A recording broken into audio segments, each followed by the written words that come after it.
mean, we could just talk over this. Yeah. It's a good team. Going out loud, I don't know.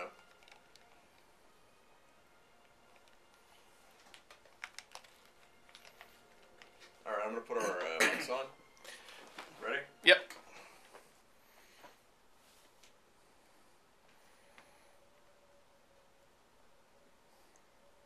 And with that dour piece of music, we begin another episode of Cinema Smackdown on CJLO 1690. So that was a lovely track from Lord of the Rings, right? Oh, Howard Shore, you scamp. Nope, that was James Newton Howard's Unbreakable, which is setting the stage for us to talk a little bit about James Newton Howard's career. Oh wait, no, that's not what we're doing today. No. Well, let's introduce ourselves. My name is Michael Brody, and who are you again? I have to remember. Been out all night drinking. I was going to say, too many drinks at that wedding yesterday? Well, you know, open bar. What can you do? Gotta take advantage. Gotta stock up for the lean times. I had a few extra toasts on Tess's behalf. Oh, well, that's good. Tess, by the way, not joining us today. You still haven't identified yourself. Tess. Oh, well, you know. I guess I'm Shane Simmons. Tess is not joining us because she is covering a story in Mexico today. So she'll be there for the next 2 weeks. Her head is on the way back to us on a turtle. Oh, dear. Oh, no. Well, it worked out better than her China trip. I like to think of it more like, if it's going to be a current Mexico reference, let's say she's headed down there to fake her own kidnapping. Yeah, okay. Yeah, that ties into last week. Try to get a little bit more money out of the station. That always works well. I actually forgot she was legitimately in Mexico this week. Mm-hmm, that's correct. Yeah, you know, usually we send her off to fictional locations. No, this week she is in sunny Mexico. I don't know the weather down there, but I'm assuming it's sunnier than here. I'm looking forward to next week when she can miss the show because she's in Shangri-La. Today is January 27th, 2019. I'm still kind of feeling a strange tingle whenever I say 2019. Is it because it's just the usual roll around of the new year, or is it because every time I say it, I want to look out the window and see my flying Blade Runner car? Yeah, no one's delivered me my sex replicant yet. I like that we're 4 years past the Back to the Future 2 future. Yeah. And yeah. we're now engaging in the Blade Runner future. Everyone's upset because they don't have flying cars and hoverboards, and me, I'm upset because we don't have Jaws 19. And we're 22 years out from New York having been walled off to keep Snake Plissken in. This is our movie dates of the future are supposedly coming true trivia. It's kind of fun, actually. Also, not what we're talking about this week. Surprisingly. Well, okay, let's get to today's subject. So today's subject is M. Night Shyamalan's surprise trilogy. Surprise, it's a trilogy. I bet you didn't realize that when you were halfway through episode 2, that this was in fact a trilogy. Yeah, surprised that I mentioned I'm working on a cinematic universe for the last 20 years and just didn't tell anyone. I'd say worked on is a very loose concept. I'd say pulled out of my ass. Pulled out of his ass at a moment's notice. Oh, I've decided this is the sequel all of a sudden. Oh dear. I can't wait until all his films turn out to be part of the shared universe. To be fair, Bruce Willis has a history of this as well. When you look at the Die Hard movies, all of the Die Hard movies are reimagined versions of other books and screenplays. Right. Developed for other characters. You know, and Die Hard 2 was based on a different Super Cops story, and Die Hard 3 was a reworked screenplay some guy had written years earlier that did not feature John McClane, nor did it feature that genius, oh, it was his brother all along plot twist. And a little known fact, Die Hard 4 was based on Steel Magnolias. Who am I to argue with your trivia knowledge? At any rate, we're here to discuss the M. Night Shyamalan trilogy. The Unbreakable Split Glass trilogy. Is a lot being said about it right now, but let's start at the beginning. M. Night Shyamalan put out a pretty good movie in, I want to say 1999, called The Sixth Sense. That's the year. It was a bit of a phenomenon. The year, according to William Goldman, nothing good came out. Yeah, I know. That's true. That's another one from the same year. Yeah. The same year as American Beauty, Fight Club. The Matrix. Was Magnolia that year too? Good lord. Steel Magnolias? The sequel. Oh. The cut-down reboot. Less Julia Roberts. And more Tom Cruise raging against women. That's well, he specifically wanted, because he saw Steel he Magnolias. wanted to be raging against Julia Roberts. He just was legally, contractually bound not to say her name because of the company they were in film for. This is all true. Every word we're saying. You come here for your solid trivia. Solid, truthful trivia facts. So, Shyamalan put out The Sixth Sense, which was one of those surprise, everybody loved it movies. It was one of these phenomenons where every single person that I know went to see this in the cinema or was told by a friend, just go see this in the cinema. Don't ask me any questions, just go. Someone telling me that absolutely blew the ending for me by saying, you have to see this movie before someone ruins it for you. Made me go see it waiting for The Thing. Yeah, I went waiting for The Thing, but I still guessed the wrong thing. No, I guessed it a little too early. Like, early enough that I started to see all the building blocks. And I was like, oh, yeah, that probably would have been great if someone hadn't forewarned me. Do you remember what you guessed for The Sixth Sense? Well, it was tied into that opening sequence. Right. And it the was... scene with one of the new kids on the block. Exactly, the other Wahlberg, yeah. And I thought it would be something involving that character specifically, not what he did. Right. Or not what he was. I mean, a lot of that movie is based around the idea that Bruce Willis figures out what's going on because he realizes that person has the same superpower. It's true that Sixth Sense should kind of be in the same universe as Unbreakable. It is another superpower movie. Well, yeah, it was actually had a moment in Glass where I was hoping, much like a post-credits or semi-post, it's not post-credits, it's just before the credits scene in Split where they tip you off to the fact that, by the way, this takes place in the same universe. I was hoping there would be one of those at the end of Glass where we have an adult Haley Joel Osment going... Very fat Haley Joel Osment with a beard. Him saying, I'm not alone. And boy, that Overseer guy sure looks like a ghost I once knew. Overseer. Oh. One of my many, many happiest memories of watching Glass. So, when Sixth Sense came out, people really liked it, and there was a huge twist that pretty much everybody got fooled by. And then the whole thing instantly became part of the pop culture lexicon with the whole I see ghosts thing, or dead people. The point being, the next year, he put out another movie, and everybody said, well, I want to see what the twist of this movie is. Yeah. That was more than anything, the content of the film, anything else. It was, well, I wonder what the twist will be this time. Well, my thing going into that film, when I sat down to watch Unbreakable, I think I'd managed to do it without seeing any trailers for it, so I didn't know what the film was going to be about.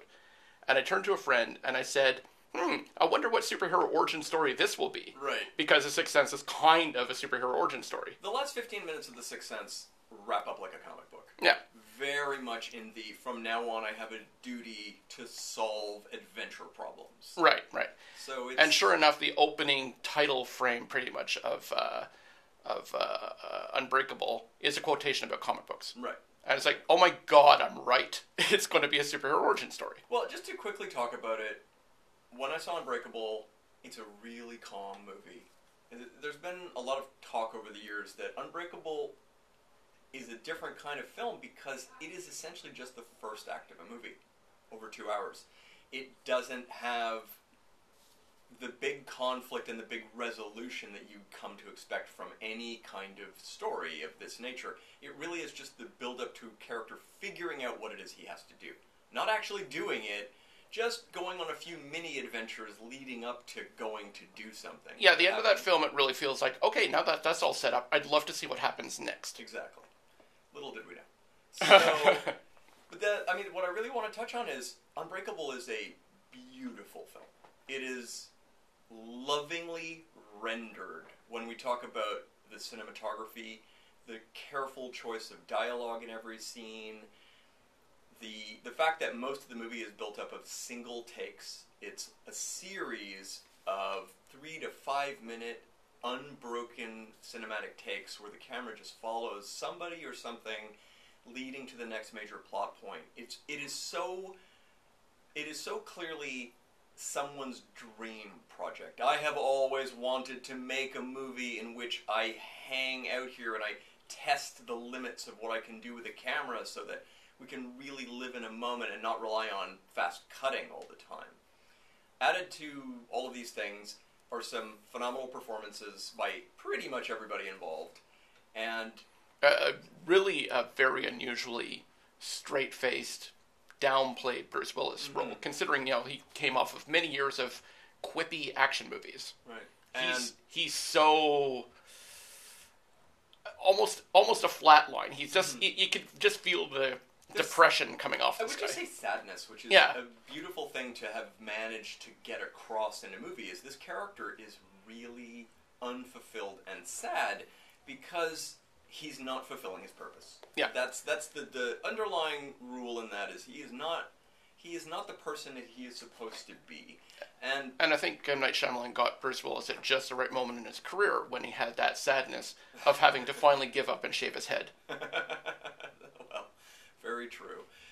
Well, how do I put it? So the one thing I really do love about that movie, on top of everything else, is the score by James Newton Howard, who I'd always sort of been okay with as a composer, but in that movie, just he made a quantum leap ahead of, wow, this is wonderful music. It is compelling, it's original, it fits the film I'm watching, and I listened to it as a score many times, just as mood music in the background. It really had some resonance and power. It was the second of many collaborations between James Newton Howard and M. Night Shyamalan. They did, I want to say, 7 movies together, something like that. Most of the scores they did together are wonderful. There's a lot of good, big moments in them. There's always some kind of hook that's interesting. However, it would seem that they parted ways once M. Night Shyamalan went towards more low-budget films when he joined the Blumhouse Corporation a few years ago, when he started making his smaller movies, the $1 or $2 million movies. A few flops will put you in that in the doghouse. Yeah, but at any rate, so I don't really know what else we should say about Unbreakable. Also, since we're going to do an ad in a moment, it is by far my favorite of his movies. In fact, I like Unbreakable so much I put it in my top 25 or 50 movies of all time. That's how much I like it. I really love the tone. I will say that as much as I love that movie, in the last 5 minutes, for no reason whatsoever, there's a twist. Well, and we're going, by the way, let's just get this out of the way off the top. We're going to go full spoilers on everything today, because I am going to talk about the end of this movie, the end of Split, and the end of Glass. So anybody who's a little too sensitive, feel free to tune out. If you're planning to see, if you haven't seen any of these films yet, you may want to start your tape recorder now. Going to run off to see Glass in the near future. Back to this episode. Or, go download it on our website in a little while. But before I get to the end of Unbreakable, let's just pay the bills real quick. It just occurred to me, like, whoa, it's 1:15, and I was about to launch into the end of Unbreakable. I figured we'd do 15 minutes on this, and then a few minutes on Split, because I don't think it deserves too much time. A little bit. Well, I'll see how it goes, but yeah. By the time we get to the half-hour point, we should be talking just about Glass. Yeah, well, I figured at least half the show's going to be on Glass. So. And obviously there's going to be reasons to jump back to the other ones. Yeah. Just on concepts. We've got 30 seconds. My headphones are awfully low. I can turn them up a little. Is that too loud? Is there another pair over there? There is another pair. Try the other pair. Okay. Because mine is loud now. Yeah. How's that? Is there anything? It's okay. It was more of I'm having a hard time hearing myself. But. Let's make sure to be right in the mic. Sure. Yeah. Oh, we're almost done. Yay, Remy.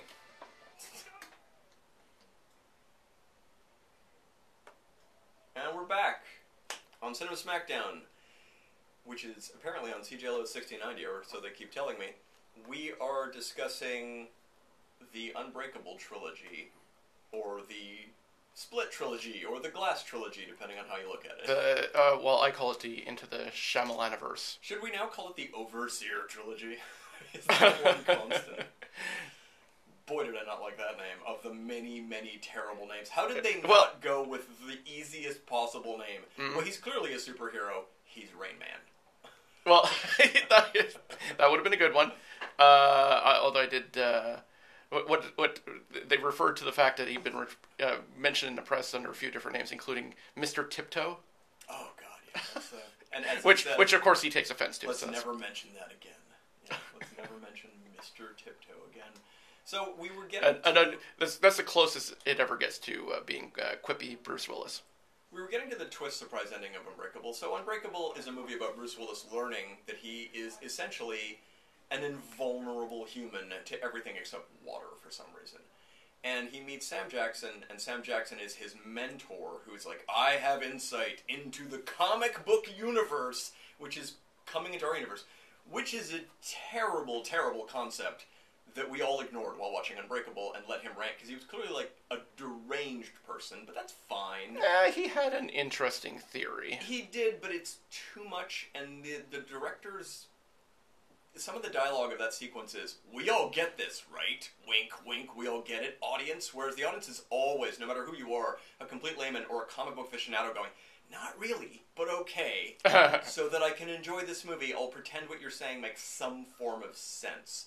There's a scene in that movie where Sam Jackson points to some comic book artwork on the wall and says, see this drawing of this monster hero? Well, there's an earlier drawing where he's a little more ferocious looking. What does that mean? It means this is all real! Not that an artist drew something and then corrected it for publication. That couldn't be the thing. Well, because that never happened. It's not quite what he's saying there. He's more saying it's simplified for publication. Right, but he's implying that this is only happening because there's a greater meaning to comic books, which nobody buys that moment. The idea that the superheroes are based on actual people and incidents and stuff from sort of our species memory of advanced or better or more talented humans, and that it gets filtered down until like the lowest. Comic books are ultimately kind of the lowest form of retelling that. That even the comic book artists are simplifying their own artwork to try and tell the story for a mass market, but it's still there, that essence of it. Sure. So at the end of the movie, Bruce Willis has had a few superhero adventures where he has quietly proven that he can do things, like he has a version of ESP that leads him to track down killers. He's strong enough to fight people and not get injured. There's still a lot of questions about what he can actually do, because we never see him do anything beyond sort of wrestle with people. And we do see the ESP thing come in and is shown to actually work, at least in his mind or in the world of that movie. But everything else is just, I'm kind of strong, and we don't see him get hurt. There is a scene in Unbreakable where his son pulls a gun on him to prove that he can't be hurt. But that scene doesn't play out, so we never see him get shot and not get hurt. Well, the film is trying to keep you guessing. Yes, and that's because fine. it does play, the whole thing of, have I ever been sick? And he goes around trying to find out. Yeah. And then he has a memory. It's like, well, there was a time I nearly drowned. But let's be so clear, maybe I'm not invulnerable. If all of this was happening to you yourself, a very simple trick might be, I don't remember ever getting hurt, or ever having any blood ever show in my body. Maybe I'll just get a pin and tap myself on the finger. Yes, this is the big conceit of this entire trilogy you have to kind of go with. We're going to pretend that that's never happened, and we live in a world where he's never cut his finger. Yeah, it really does ask you to suspend your disbelief, that because the immediate thing is like, well, if I can't be injured in any way, just hand me that pin. Yeah. So, but at any rate, I feel like M. Night Shyamalan, he comes up with these big concepts. Especially, we're going to stick with this trilogy, and he's like, well, we're all just going to accept that this is a thing, right? Right? We're all that naive, and it's all right in this movie, but as we move forward, it bothered me more and more, this concept of, we're all just going to agree that my completely naive view of the world works. So, the little twist ending in Unbreakable is that Bruce Willis has a few successes. He goes to share them with Mr. Glass, Elijah, played by Elijah, Sam Jackson. Call Mr. Glass because his bones break so easily. Well, I'm not trying to recap it so that people who've never heard of this get the gist, but just a general sort of, hey, remember when? And the twist is that all of the tragedies that have happened around the city in the last few years have been intentionally caused by Elijah to prove someone out there must have a comic book origin story coming. Well, specifically, that someone must be the opposite of him. Right. And That if he's so breakable, there must be someone who is unbreakable. You're looking for the miraculous survivor. The twist ending, as we learn, he's a murderous supervillain genius character who's set up bombs and blown up trains and done terrible things. And his big revelation at the end is, I was not a mistake! That's his big moment in the film. And the movie is fine right up until that moment, and then goes out on the worst written epilogue I have ever seen in a film. That is the major misstep of the film, is that it ends with a text coda telling you what happened next. Yeah. By the way, we caught this guy and he's in prison. Oh, yeah. Okay, that's super weird. The movie, I would have liked that movie better without that coda at all, where Bruce Willis just walks out of the shop, leaving him essentially laughing maniacally, because I would have said, wow, did he just get so sad, realizing this, he gave up?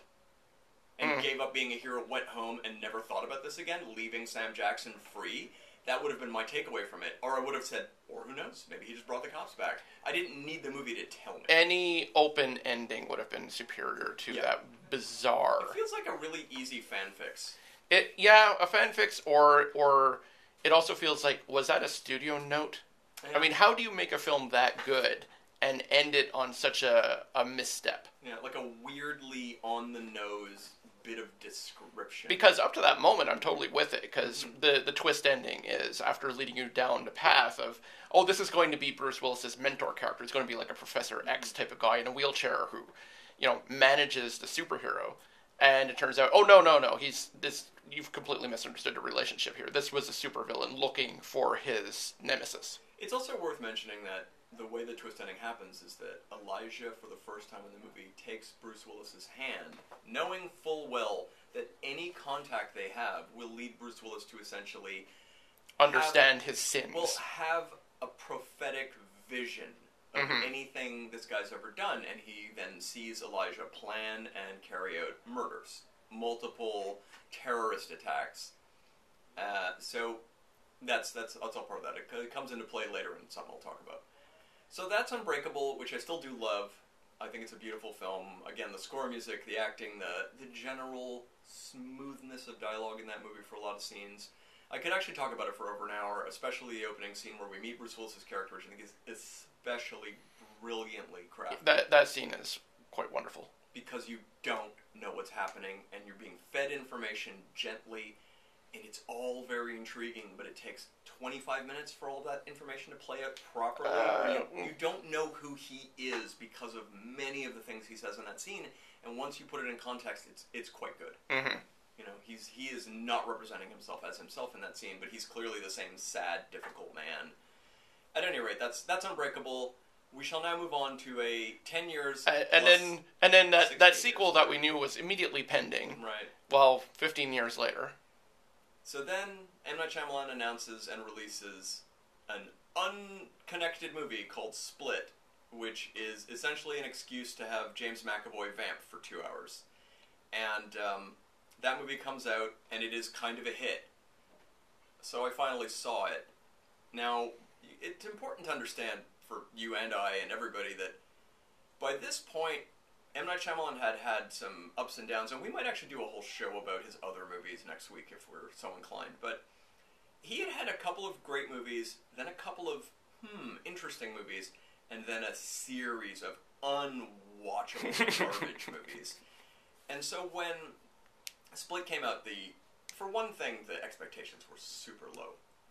But for whatever reason, the movie... Yeah, it had been misstep after misstep for him for quite a while. The trailer campaign for Split apparently got people to go see it in the cinema with the promise of an interesting split personality movie. Now, when you tell me split personality movie, I have zero interest right off the bat. This is an uninteresting subject that's been done to death. Once you've seen a couple of the key split personality movies, all of which kind of borrow from each other to begin with, once you get to this point, I don't even understand the interest in pursuing that concept.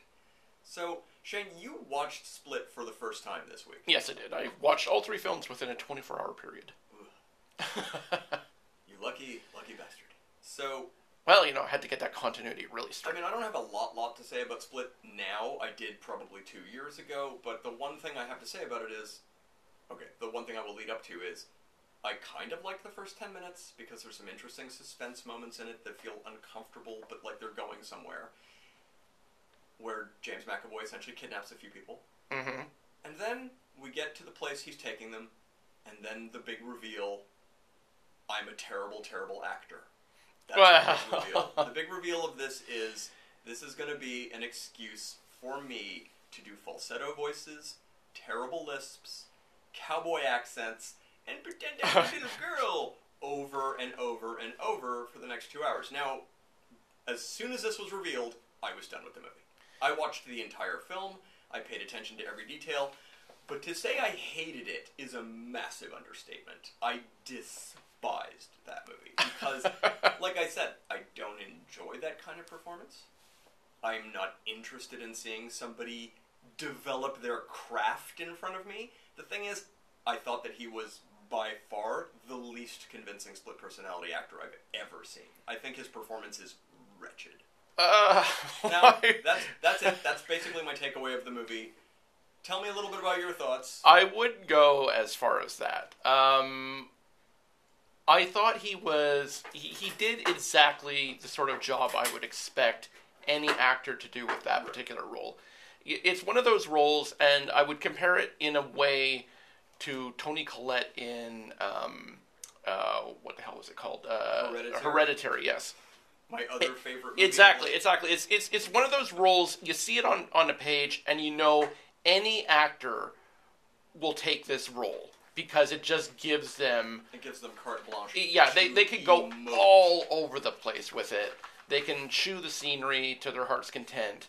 They have broad ranges of emotions, and the split personality is kind of like a really hackneyed version of that, where it's like, well, you're playing completely different characters every few seconds. And, they make a point of, this is a character with 23 different personalities, with a 24th one developing, and... We only ever see about 8 of them in the film. We don't get to all of them, but, it's plenty for him to... I feel so cheated. Exactly.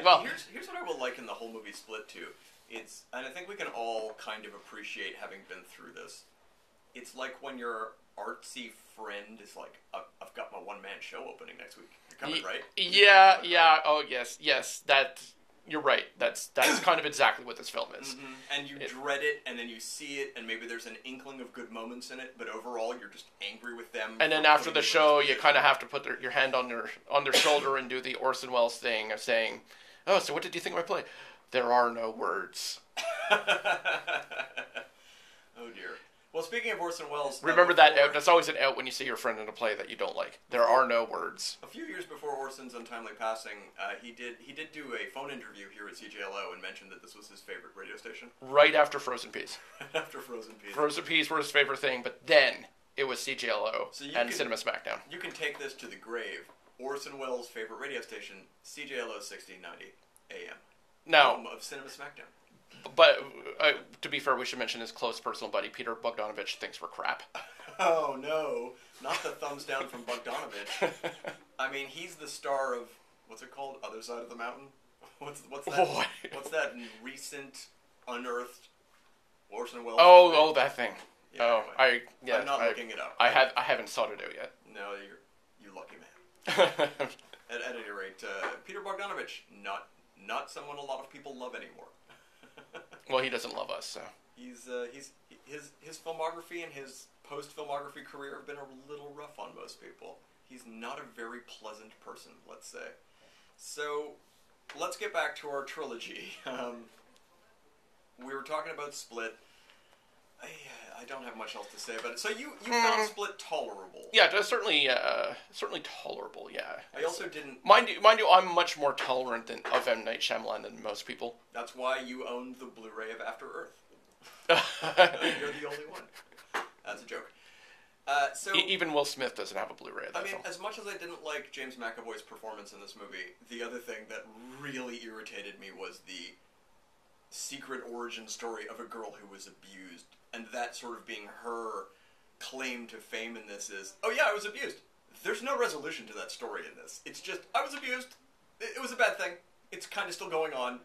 Oh well. Yeah, I expected more of a statement about how this experience led her to put an end to that, and it just leaves it hanging, and then it's actually a little bit resolved in the next film. Yeah, they do when mention you say a little bit resolved, you mean like how everything in the next film is resolved with a Monty Python style foot coming down to crush it.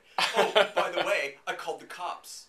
Oh wow. Magic solution, you called the cops. It was a very cinematic moment where she told us what she did. Oh dear, there's so much of that in these films. So much telling, so little showing. So yeah, Split with that revelation. I mean, that's the closest thing it has to a twist ending. Yeah. Is well, I'd say the twist... when the Beast character, the 24th personality, is unleashed and goes on his Hulk-like cannibalism spree. He spares the girl because, as it turns out, she has also suffered much the same way that the original, what's his face, Kevin... I'm trying to remember the character. Let's go with I don't care. Kevin Crumb, that's his name. Yeah, that character, which causes multiple personalities to emerge in the first place, had a very abusive childhood, so he recognizes she had an abusive childhood and therefore spares her. And then we get to the real twist ending, which is, surprise, this is in the Unbreakable universe. Right. Well, I think the real twist ending in that movie is... oh my god, he has superpowers. That's the twist. This is some psychopath in a locked room for the whole movie, and then he gets out on the street and he hulks out. He gets bigger and he climbs the side of a building like King Kong for some reason. Yeah, his veins are popping out. Yeah. He's taking shotgun shells to the chest and kind of brushing them off. He's bending Oh, bars. No, it's not shotgun shells, is it? It's not legitimate bullets. No, she shoots them with shotgun shells. Oh, right, because they have to explain that away in the next movie. They do actually explain it away in the next film, yeah. Right. Yeah. I forgot about that. So, because as I said, it's been over 2 years since I've seen that one. But, I mean, I wasn't won over when it was, oh, he has powers. It's great, I watched a whole movie about terrible acting and also a terrible, terrible abuse story that feels fake and written by a dude who didn't go through this. Perhaps it's because I went in knowing that this would be part of the Unbreakable universe, but... even though none of the 23 original personalities of this character have any superpowers, I was never in doubt that once the Beast one emerged that he would have superpowers. Right, but that is sort of the point of the movie, is not knowing that. So you watched it with an odd kind of thing hanging. Yeah, well, I don't know if I watched it completely cold if I would have been surprised. It's like, oh, he has actual beastie powers. I'm like, no, I don't... well, as twists go, as Shyamalan twists go, it's like, no, that's not much of one. At any rate, we move on from that one to this movie Glass that opened a couple weeks ago and is making a lot of money and is not garnering a single positive review. Actually, I have read a few positive reviews, but they're mostly angry at how negative the other reviews are as opposed to actually saying the movie is... I've seen some positive reviews. It's mostly in the realm of, that wasn't bad. Oh my god, I've never seen one of those. Oh, I've seen a couple of them. Never seen one. Now, mind you, I don't go scouring the critical universe for other people's opinions, because for the most part I don't give a crap. Right. But there are a few people whose opinions I do give a crap of, and the ones I do care have basically said the same thing as like, it was all right, you know, I didn't mind that one, and do I recommend it? A little bit. So, we come faint praise, but you know. We come to actually talking about Glass. And you damning the movie with faint praise kind of infuriates me and makes me want to punch you. So... well, as I said before because we have not talked about this film at all yet. So here we are, as fresh and raw as it's going to get. And I said that this, much like the film, it would be a duel between a rage monster with shifting emotions and a sad old bald man. And you can guess which one I am. It does seem rather accurate. I do feel like a rage monster right now. And I'm always a sad old bald man. Meanwhile, Tess sits in the corner, broken. Yeah, in her wheelchair, trying to recover from that hangover. And trying to come to grips with whatever it is we're doing. Yeah, I know. She should be here, because that really does mirror the climax of Glass. So, I'm not a big fan of Glass, let's put it. And I gathered. I want to talk a little bit about the movie piece by piece, so I'll start with how it starts. It starts with David Dunn, the Bruce Willis character, basically living up to his potential, being the character he's supposed to be. What I noticed right away when the movie started was not particularly well filmed. There's a scene of some guy getting punched in the face, which is awful. Just cinematically, it's awful. And then it's sort of this really average, filming, following people around. The shots are just kind of to make sure you know what's happening, as opposed to having any kind of beauty to them. Where Bruce Willis's character is revealed as basically being a superhero who's tiptoeing around in the dark, stopping minor bad guys. We see that his son is helping him be a hero, and it feels like, well, this is kind of where this story should be. Mm-hmm. We've got this universe's characters doing the thing, that we would have thought he'd been doing. Maybe not for 19 years without ever having a real problem, but still. A couple things were referenced that he might have had some difficulties from time to time. But and then, about 10 minutes into the movie, Bruce Willis is at his security company, and then walks M. Night Shyamalan. And in the back of my mind, I said, this is weird. Didn't he have a cameo in a previous movie? And then he references, didn't I meet you once? Yeah, I used to be a real bad dude back then. And it hits me how self-serving and awful the M. Night Shyamalan role in one of his own films is self-serving. Imagine my shock. So much worse and worse. But this one is remember when I used to be a dirtbag drug dealer and we almost came to blows? And he really does have that moment where it's like... Remember, because I had a cameo in the previous film as well, and I just want to establish in this scene that I'm playing the same guy in all three films. Yeah, it's gross. It skirts the line between horrible and slightly cute. No, I reject your word. Yeah, cute is I'm a rage monster. I mean cute in the worst possible way. It's like so.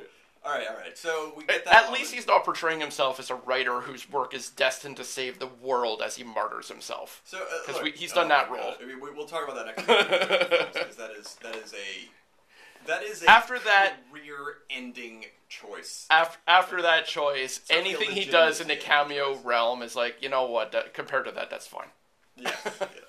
So I'm just going to quickly... there's something I'd like to talk about regarding this movie, Glass, which is structurally... And we can argue about this when we get to the actual going through it more, but structurally, here's how I saw the film, just in terms of structure. And you don't have to agree with me, but I just want to get it out. So we've got about half an hour of setup, wherein we meet Bruce Willis, he tracks down the bad guy, and then they get captured. That's about half an hour of the movie. Then the movie stops completely dead for one solid hour while we watch these characters sit in chairs and be lectured to. And then the last half hour is a resolution. So it is a movie with the longest dead space I think I've ever seen in a film trying to get a point across. At any rate, your structure is correct. We can argue this out. But here's the thing. Here's why I'm not a rage monster about this film. I thought the whole thing, the entire film, from moment it started till it ended, would be three guys in a chair being lectured to. And it's like, oh, that's only the middle act. Well, it Thank turns out God. It's millions of people sitting in chairs being lectured at by M. Night Shyamalan. Well, yeah, there's that too. All right, so we get our 1 hour, which I didn't enjoy. But here's the thing. During this sequence of 1 hour, there's two scenes that pop up in the movie. They're both deleted scenes from Unbreakable that he shoehorned into this film. We see one scene of Bruce Willis looking much younger, talking to Was that a deleted scene, or was that one of those, let's CG his face until he's young? No, I think that was actually a scene from the original movie. But that scene is so dark, it seemed like they were trying to obscure the fact. Well, the other scene, I'll tell you why my theory is that. Okay. But the other scene is a Mr. Glass scene, which we see him as a child having an adventure on a merry-go-round, essentially. Mm-hmm. And I'd already seen these scenes. I'd seen the Unbreakable deleted scenes, which were fully finished, produced, and scored scenes. So when they crop up in this movie... Oh, so they were on like a DVD... Oh, okay. Of Unbreakable. Oh, okay. So when in this movie they crop up, first of all, I just feel cheated, like we've got 5 entire minutes of just rip-off sequences that don't feel like they really fit here. But here's the real problem. Those scenes were scored ahead of time, so they're by James Newton Howard. So the Unbreakable theme actually plays during the scene with Bruce Willis talking to his kid in the room. In the background, you can hear it, and it's heartbreaking because this film does not contain a score by James Newton Howard, and the music in this movie is garbage. Mm-hmm. It is it might as well be library tracks. Watching the 3 films in a row, it is a terrible letdown to go from that score of the first film to the next 2 films. It is just amazing to me. You come up with a wonderful piece. Well, they actually shoehorn in for 10 seconds the Unbreakable theme at the end of Split. Again, a movie Howard didn't score, but they just they have to doubly remind you that, remember this character? It's not like the Indiana Jones theme. I think it's really for only the diehard fans. But at any rate, it felt really bad to me realizing, wow, you just reminded me how terrible this music is. It's a small... But it's not just that they put Bruce Willis in that diner. They also have to have David Dunn on his shirt. Right. Like, to do everything they possibly can to label him as, remember this guy! Yeah. Remember this film you saw 15 years ago and kind of liked? So, the structure again of Glass is that we open with the scene of Bruce Willis. We learn who he is. He's looking for the James McAvoy character, the Horde. I actually don't mind that name. Every other name they used for him I hated. But he's looking for him because this guy is a grotesque murderer. He is just a terrible, terrible creature. There is nothing redeeming about him. The only thing that M. Night Shyamalan is telling us is redeeming about this guy is, well, you know he got abused, so therefore we all have to coddle him. Because that's his relationship with that woman who he didn't murder is, well, I didn't kill you because we've both suffered such incredible abuse, therefore you should sympathize with me as a character. This movie is constantly telling you to sympathize with James McAvoy's character while giving you nothing to sympathize with. Well, I think it's asking you to sympathize with his other personalities that aren't the one that's the serial killer. Yeah, I reject that premise. Like, I don't disagree that that's what he's doing, but I reject it wholeheartedly.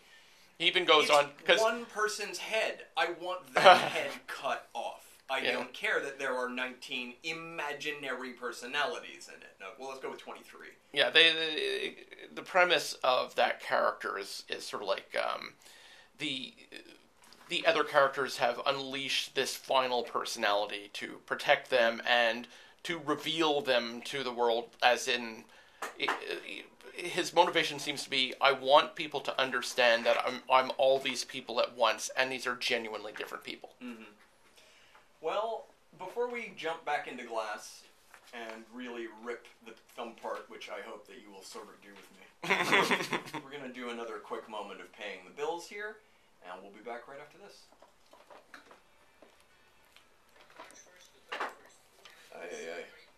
I went a little early on that one just because we were seeing it a good stopping. Yeah, sure, that's fine. That's fine. It'll still take us past the 45 when we get started. How much more show do we have? 15 minutes. 15, okay. Time flies when you're taking a crap on M. Night Shyamalan. Well, it took us forever just to get to Split. I was like, Jesus, we could have done an hour leading up to it. I had more to say about Unbreakable, like especially that opening 2 minutes. I love that opening 2 minutes. Yeah, yeah. And it opens. No, it opens with after, him hitting on the girl the in the Elijah train. scene. There's an Elijah scene first, right? Which is also a great scene. Yeah, yeah. Because that's really a what am I watching? Scene. But just the whole him hitting that on the girl in a train is a great.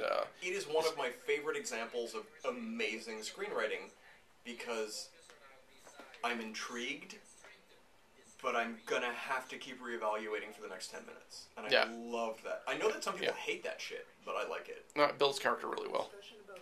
We got 30 seconds. Oh, sorry, we got 17 seconds. Yeah, tells you all about the state of his marriage, and all sorts of stuff in that. Good information in that scene. It's amazing. It's amazing. Oh, I guess your YouTube audience will oh yeah, they'll hear this. They'll hear all about our... All 3 people who check out the YouTube. Here we are.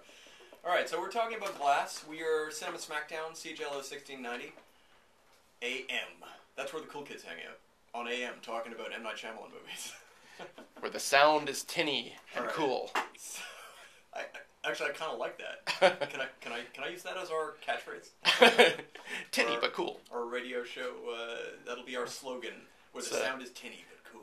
Truth in advertising, like, what's it? Volvo, boxy but good. Alright, we've been a little bit all over the place, but let's try to focus a little. So, Bruce Willis's character tracks down the Horde in the movie Glass, in the first act, the first half hour. They have a little superhero fight. He rescues 3 girls who are... Or happen to be cheerleaders. As it has been explained in either this movie or earlier, when this guy kills women, he rips them apart. Yeah, again, and cannibalizes. There is no way in hell this guy is getting 1 ounce of sympathy from me. He is a disgusting, horrible monster. Who was a bit peckish, come on. And when you have other characters try to tell me, but he needs to be saved, it makes me hate them. It makes me hate them so much. All I want is for this guy to... What I really want is to see James McAvoy beaten in the street for this performance. But since I can't have that... I mean, he hosted Saturday Night Live last night, and his performance is punishment enough for anyone. I think he embarrassed himself beyond belief. But I mean, that's par for the course lately for anyone. That's usually what people on Saturday Night Live do, yeah. Alright, so in Glass, he tracks him down. Suddenly there's a military moment, and they get captured, and we are introduced to Sarah Paulson. Now, Sarah Paulson is basically a therapist who Are you sure that wasn't Kristen Wiig's weird-looking cousin? Because that's who I thought it was on a poster. Well, Sarah Paulson has this, and I'm just going to go ahead and say, horrible role in this movie, because she is a completely undeveloped character who spends the entire film saying, because I said so. She does it about 100 times in a row in this movie. She just says, you're right, you're wrong, and I'm right. Again and again, with no foundation for anything, no explanations, no nothing. She's just, I'm here on a vague mission that makes almost no sense, that will most surely play into whatever the twist ending of this movie is. And I've been given an impossible deadline of 3 days to get all of you to completely reevaluate your lives and who you think you are. Which includes getting a person out of a coma. Yeah. So, her arc makes 0 sense, is horrifically poorly presented. The actress herself is horrible in this movie. There are so many close-ups of her face, again and again and again and again. All I was doing was staring at her jawline and thinking about how she's been aging lately, which I'm sure is the last thing any actress wants me to be doing.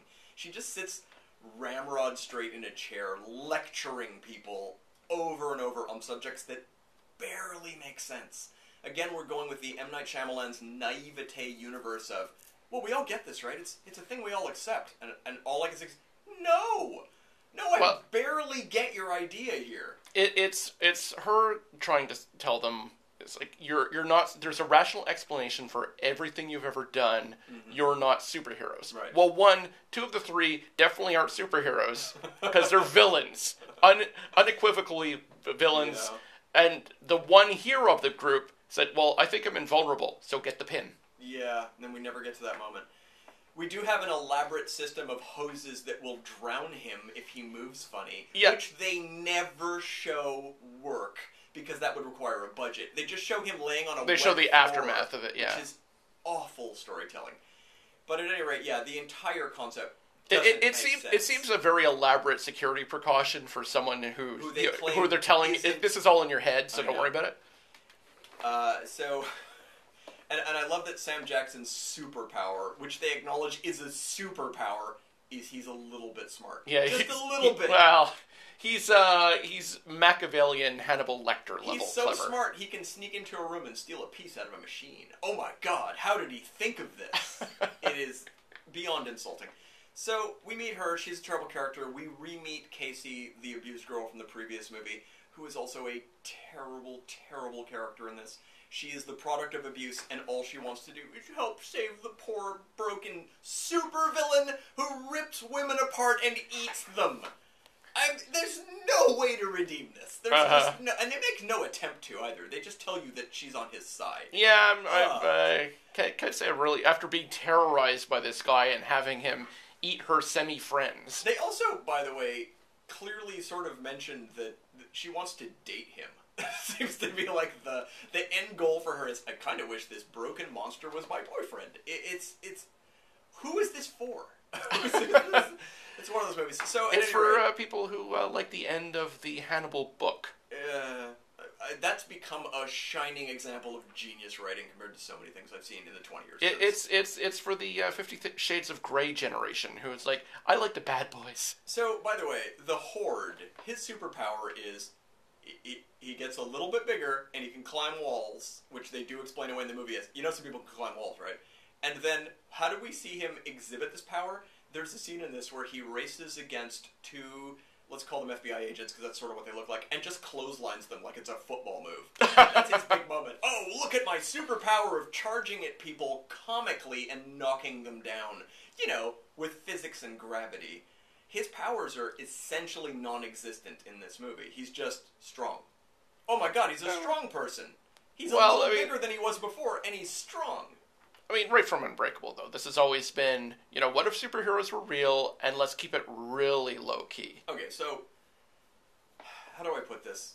No one has laser eyes. We're definitely going into full spoilers here, because at the end of this movie, they kill all the people with superpowers in 2 seconds. They're like, oh, you guys got superpowers? Well, we'd better put one bullet in one of you, which kills this person instantly. Wow, what a superpowered threat to mankind this is. Well, yeah, you know, they use the girl to get him to revert back to his normal self, so that who's more vulnerable to bullets than the Beast is. I didn't even go that far in my thinking, because I was like, look, a bullet took you out. No, we've already established in the previous film, well, the Beast can get shot, and he's okay. The Bruce Willis ending, if you look at the story arc of his character, David Dunn's arc of I am learning I am a hero, I have this important destiny, I am having my face pushed into a mud hole. Water is my kryptonite. Okay, so we're going to lead up to what the twist of the movie is. And the twist of the movie is this. Bruce Willis has a superpower that is, if he touches someone, he can basically read a chunk of their mind or their actions. Well, provided they're guilty of something. He bumps into all sorts of people who are not guilty of stuff. As he is being drowned to death, Sarah Paulson takes his hand in order to show him what a jerk she is. She takes his hand, and the big twist revelation is, hey everybody, I once ate dinner in a restaurant with some people.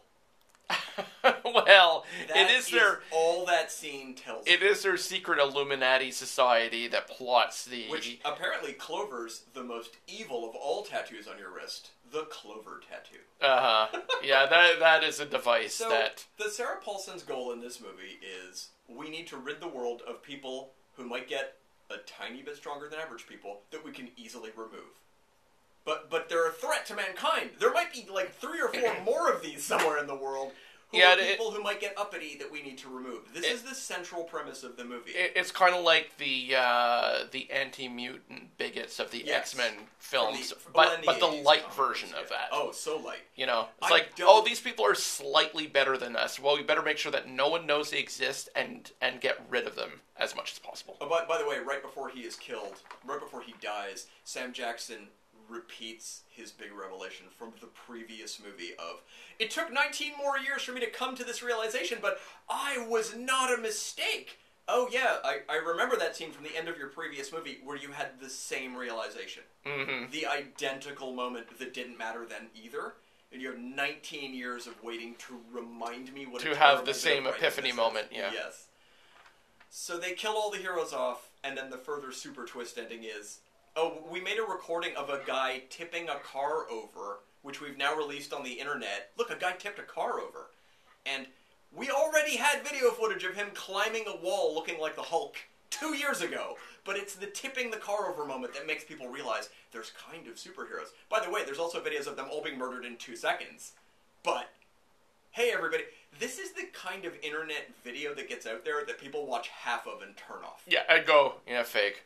Yeah, A, fake. B, meh, whatever. Yeah, that's a kind of cool special effect that a 12-year-old made on his on his laptop. It's just a guy pushing a car over. It doesn't even. He's not even lifting it. He's just tipping it over. Yeah. By the way, people out there in the world, you can do that. Get 2 of your friends together. You can tip a car over. Yeah, it's footage of a semi-naked James McAvoy having a punch-up with a sad old bald man. And that convinces the world that, the superheroes, I guess, are real. And we get Sarah Paulson giving us yet another theory that comic book lore is real and we need to be protected from this. You know what this sounds like to me? It was about 25 years ago that universities started allowing people for their master's degrees to do master's degrees about things like Star Trek physics. So you could actually have a master's degree in photon torpedoes or what have you. And I remember hearing that and just thinking, it's a very sad time. This is M. Night Shyamalan's We're never getting to Mars. Master's thesis that comic books have relevance in the real world. And it's the kind of thing that you could probably get your professor to pass you on, but you could never really get I'm pretty sure there are people who've done their thesis on Watchmen at this point. I know. But it's just such a lame, average thesis idea. Anyway. Well, the big reveal for her is that, oh yeah, I remember that last 3 days of my shtick of trying to convince you that you're not really superheroes. Well, that was me pitching this idea to my secret society that instead of just killing them outright, maybe I can do the kinder, gentler version of just convincing them that they're wrong. Right. And then, well, I guess I didn't pan out. Let's drown them in a puddle. So the thing is, whenever I watch any movie, I look at it from the point of view of, okay, you presented a story to me in a certain order so that I would see details pop up. But each character in this had motivation and reason to be there, so I look at it from the beginning of their story. How did they get from point A to point B to point C to get me to... And no one story in this makes sense. Her story especially makes no sense. Because what is the epilogue of this movie for her post-credits? It's, oh, I guess that didn't work. All right, back to my job. Whatever. Everyone knows, now everyone knows that thing that we were trying to hide. Yeah, but so I guess I'm out of a job. That thing that we were trying to hide that's so... Yeah, it's not that big a deal. It's just not that big a deal that some people are a little bit stronger than other people. They all die when you shoot them. They all die. I mean, the thing is, this guy was a cannibal murderer, and that's less important than making sure that no other slightly smart people are out there. That we don't... And the thing is, what is it? We're worried that if people know they're out there, other people will be activated? This is such an incomprehensible concept. It's like, oh, I saw a video. Well, that's why you have to cut to Haley Joel Osment going, oh my god, I'm not alone. Right. Anyway, Okay, so... And now I have to go fight the wind from the happening. We only have 1 minute left to talk, and I just want to mention this. I really disliked this movie. Did you? On an epic level of disliking. I missed that part. And when it comes to films like this, there are movies that get sequels or get follow-ups where people are really angry and disappointed. So there is The Phantom Menace, the Star Wars films, all the prequels, people hate them. A lot of people hate them. If you weren't born watching those, you generally hate them. There's a whole generation who likes these films. The Matrix trilogy, which should have never been a trilogy based on where it went. What's another good example of something that gets sequelized? I mean, I know this sounds like a joke. Highlander! Everyone loves that Highlander sequel. Highlander can't have a sequel, and yet it has a sequel. And we've got 20 seconds. I guess we should just leave it go from there. Yeah, Highlander shouldn't have sequels. My personal favorite example of shouldn't have a sequel, Stakeout. That's not a joke. I loved Stakeout. Stakeout 2 is an abomination. At any rate, I've been Michael Brody. So, on that note, you think Glass is broken. This is my friend Shade Simmons. We have been enjoying chatting with you, and I'm afraid we're out of time, so we'll do this again next week. Jeez. I had 45 more minutes of stuff to talk about.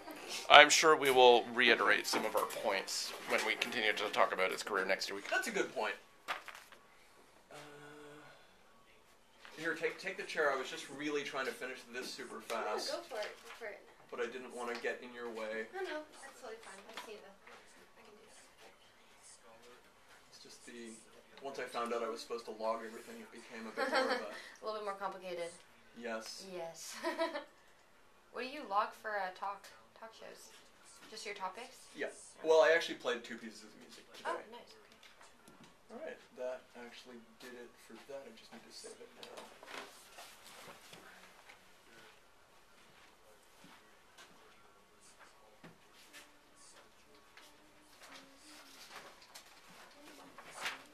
Thank you for indulging me. No, it's totally fine. Take your time. I like to stretch out before Oh, you don't necessarily start right on the minute? I feel weird